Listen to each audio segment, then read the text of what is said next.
So we just got out of The Running Man. I think somebody is finally going to give Tom Cruise a run for his money. I think he is. Pun intended.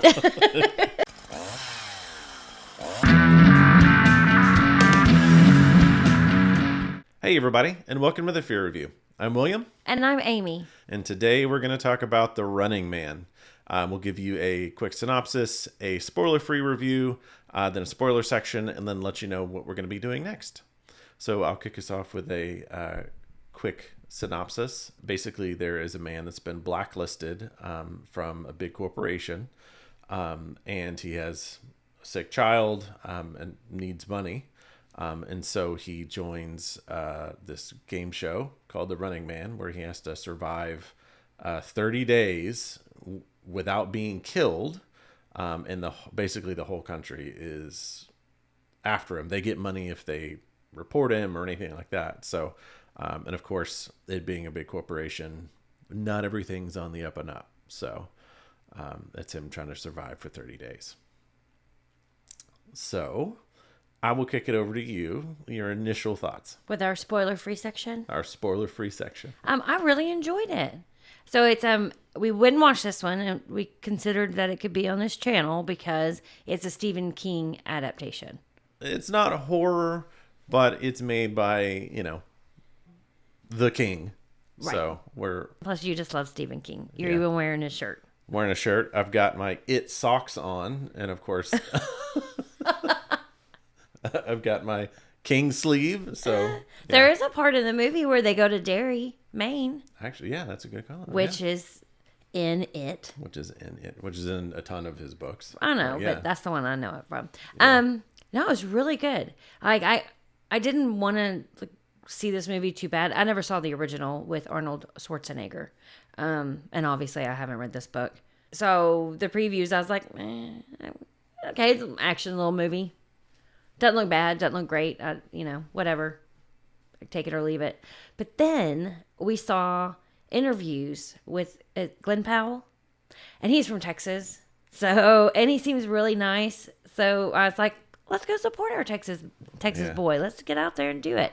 And it was entertaining. It's a little long, I think, for an action movie. It's like 2 hours and a little over 2 hours long. Yeah. Which I think action movies are kind of like horror movies. You can only do so much action where I'm like, I need a little break. But it did have a lot of breaks with humor. So there was, Michael Cena was in it and he cracked me up in the parts that he was in. So yeah, I was entertained. Thank you, finally. I agree. It was... And you're saying the Michael Cena part, that was one of the parts of the trailer that kind of made me think, is this just going to be kind of goofy and stuff? But I don't think the trailer really did it. It kind of did it. Yeah, it kind of did a disservice to the movie a little bit. Not that it's an amazing Oscar-winning movie or anything, but it was just really entertaining. And that part, particular with him, I thought was really good. And funny. In a good way, where it doesn't go over the top or take you out of it or anything like that. But I agree, it was just a good action movie, and I think he was a good lead. He played it really well. He did a good job with all the action and stunts and all that. And can we come on now? And you can tell that he was trained by Tom Cruise, which he was. He said in an interview that he got some pointers from him. Of course, he was in the new Top Gun with Tom Cruise. Yeah. And you can tell he had a little Tom Cruise running action. I don't know if he was trained, but he asked for some advice or whatever. Yeah. Everybody that runs in a movie I compare to Tom Cruise. Yeah. Because that man is an excellent runner. Yeah. I mean, he just... You know it when you see it, in every movie when he runs. I think he runs at every movie. There it is. Anyway, I always compare everybody to Tom Cruise when they run in a movie. Because he's just a phenomenal runner. And normally I turn to you and I go, he's no Tom Cruise. Yeah. But he's a pretty good runner. I turned to you this time and said, oh, he's giving him a run for his money. He did. Mm-hmm. He did. You run, Texas boy. And he needed to, because the movie is literally called The Running Man. Yeah, and there's one part of the movie, where somebody's not running and, he's sitting there run, it's the running man, not the walking man, you know, Yeah. or something like that. But Yeah, it was good. It was entertaining. I'm kind of with you. Like it was a little long. I think they could have cut some of it. But yeah, overall, okay. What would you say your rating is? my rating is, I'd say full price. I'd probably say full price because we actually did pay full price for it, and I'm not, like, ah, man. Yeah. Um, It's not a buyer because it's not one that I'm like, ooh, let's watch that again. Like each year. yeah. I enjoyed it. You know, you said it because you saw the original. You're saying that this one's a lot different. Oh, it's I wouldn't say completely different. I mean, there's some concepts that are the same, but it's not the same movie at all. Like, You haven't read this book. no, that it did make me curious. I'm like, okay, because it's set in 2025 and like what? Because they have deep fake stuff going on and stuff like that. But Yeah, some of that stuff is spooky. Yeah, because I'm like, what that's happened. That happens now. I mean, I get deep faked all the time on TikTok where I'm like, babe, oh my gosh, look. And I think one time it probably was Tom Cruise. I was like, look, he's doing the little dance. And you were like, that's not Tom Cruise. yeah, That's AI, or that's somebody with a fake filter on. And I couldn't tell the difference. yeah. No, it's scary how real it is. But it's cool that they made this movie this year because he wrote the book in 1970, I can't, like 8 or something like that. Oh, and it's set.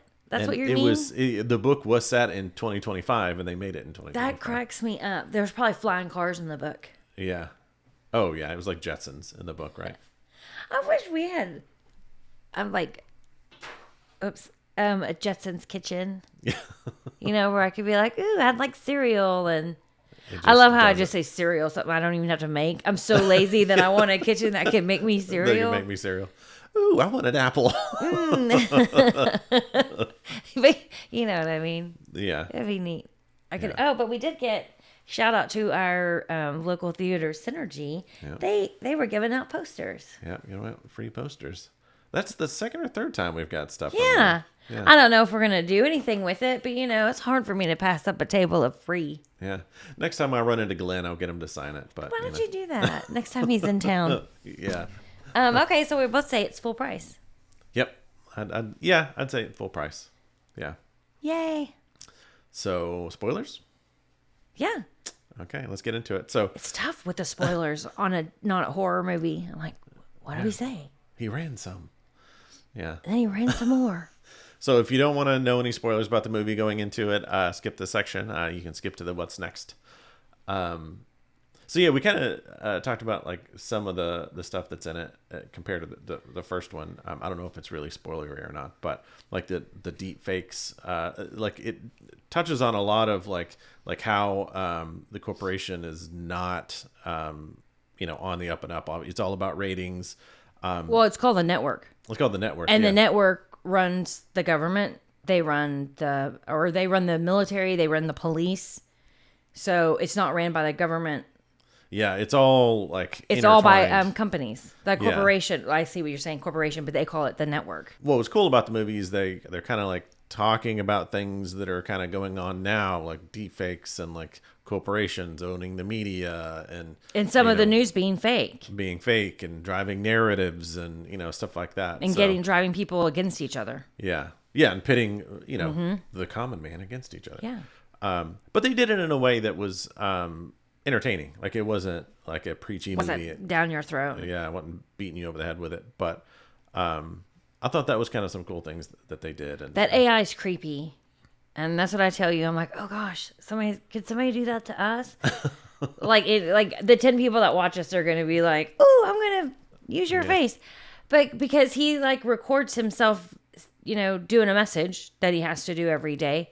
And then on the TV, they play what is him, but it's him saying something completely different in his voice, and like it matches the lips and everything. Yeah, because they're trying to drive up the ratings by making the public hate him, Right, so that they'll go after him. Yeah, and that's part of the fake news on the movie is they're saying that these people on the Running Man are all criminals, and they all choose not to work. Basically, they're just losers that are too lazy to get a job, And, And so I can't remember what they said he did. Like he was selling government secrets. And, oh, that's what they said. He was like a spy. Yeah. And in reality, he was, I don't think necessarily say he was a whistleblower, but he had talked to the union about like radiation poisoning. Cause I think he was trying to help out a colleague and stuff like that. Who like couldn't have children because of the radiation that they were coming across in the job. And then like, he saved another employee, so he like stopped climbing and caught another employee, and evidently you're not supposed to help people. Yeah, it like broke a line or something when he did that, so he got fired from that. So they kind of portrayed him as this bad person because he kept getting let go, but all those times he was helping somebody or trying to and so they He was kinda, a good guy. Yeah, he's actually a good guy, but then they paint him, and there's a couple other people that were in the Running Man too, but they're not. In it. You don't really learn about them. Yeah, they're barely in it. They're just fodder. Yeah. Yeah, they're cannon fodder. Yeah. You get to see them without clothes on, but nothing untoward. Thank you. This is a dong-free movie. Thank you very much. I appreciate it. But there's a little fan service for the ladies that are. Yeah, he's walking around in just a little towel, which the whole time I'm just thinking, why do they have that thing? I guess they have it safety pinned really well or something, because no towel would stay on. No, like there's a point where he's like full on running, and I think it was like, and that towel's there's no way. And I'm like, man, mine's like tucked, and I've got my arm down, and it still falls down. Honey, you forget this is a futuristic towel. You said it was 2025. I know, but there's got futuristic things in there that we don't have. That is true. There are lots of futuristic things in this movie that we don't have. Like the kills aren't too bad. No, compared to, I guess, most of these horror movies that you have me watch. Yeah, no, they're not. They're more action-y type kills where people just getting shot. It's got blood, but it's not super bloody. There's explosions, stuff like that. There was one part that it was when he was standing in line to go audition to be, and he didn't want to be in Running Man, in one of the other game shows that they do, which basically all of their game shows are to humiliate people. Yeah. To give them money. It's very much, the super rich class system kind that is just looking down on everybody else. Yeah. Is the way I kind of looked at it. But there was that older man in the line, and he starts coughing. He's going to be sick. I did have to cover my eyes because I was like, I don't like to watch people get sick. There's always an Achilles heel scene, and that always makes you cringe. Ooh, yeah. Yeah. The Achilles Someone heel gets his Achilles severed. Mm-hmm. And then he explodes. Yeah, then he's exploded. Mm-hmm. Lots of explosions, which I guess is normal in an action movie. Yeah, normal action type stuff. Yeah. Josh Brolin plays the bad guy, like the head of we'll say the network, and he's like the network. That's what they're called. Well, I say like the network television. I don't know if he's the head of the network, like the full network is what I'm saying. Oh. But he's the bad guy, and he's at the very beginning like really pushing him to join. He's a salesman. Yeah, he's a salesman, and he plays it just really, really well, like that, like just. He plays a bad guy a lot. Yeah, and he's got like the fake teeth, you know what I mean, like the caps, and he does a really good job. And it's good when you kind of see a character like this, especially in this movie, kind of get his comeuppance and stuff like that. But he does a really good job. Another cool thing in there too is Arnold has a little bit of a cameo in there. Of course, he was, in the first movie. All the money, I think it's called New Dollars, I think. Yep. And all of the money has his face on it, which I thought was like a cool little. So does he win in the first movie? Yeah, I think it's a very similar kind of ending. Oh. Okay. But yeah, he does. Okay. Oh, they tease. They kind of have a Kardashians. They're called the Americanos. The Americanos, yeah. And I think they have to be the Kardashians. Yeah. No, 100%. Like, and it's everybody. Or I guess any housewives. Yeah. It just shows everybody glued to that. Like one of the girls in the movie that he kidnaps kind of to kind of get away from people, but she ends up being a bigger part of the movie and good. But like she's just driving her car, watching them. Like, cause it's like a self-driving car, and she's just got the Americana. It keeps showing these like scenes. It's kind of a little bit of a comedic break, and it is so like Kardashians, like things they're saying is like one of them was like, she stole my shoes and blah blah blah, and then they're being so serious about it, and so like, and it's a And very dressed good, like them, and very good spoof of that. Yeah. Yeah. I was thinking there was other spoofs like that, but I guess it was just with the news and like the deep fakes. Yeah. So I don't think there's a whole lot of spoilers to say, except for he wins in a way. Yeah. Yeah, I agree. It has a happy little ending. Yeah. He kind of affects some change, which is cool. They kind of see that. They were calling him kind of the igniter of change or something like that. And you see the ignition. And you kind of see that at the end. Yeah. I enjoyed it. It's a good little action movie. Yeah. Yeah, I'd recommend people go see it. If they've got some, free time, want to see like a good action movie. I think so. Run and watch it. Run to the Running Man. Yeah, so I guess we both say it's a full price. Yeah, I think it's worth full price. Go see it. Okay, so to talk about next week, next episode on Wednesday, we're going to release the big one. Yes. Thanksgiving. I've only been waiting years for this. So next Wednesday, we'll be releasing our Thanksgiving episode. Yay! Which means we're going to have to watch it again. So. Oh, no. We can get all the nuances of, plot and story and character development. Yeah. All the different kills. That for whatever reason don't bother me at all in that movie. This is going to be the one podcast that you'll happily talk for 4 hours on. Yeah. I'll sit there and talk about every single thing that happens in the movie. Yeah. No, I won't do that.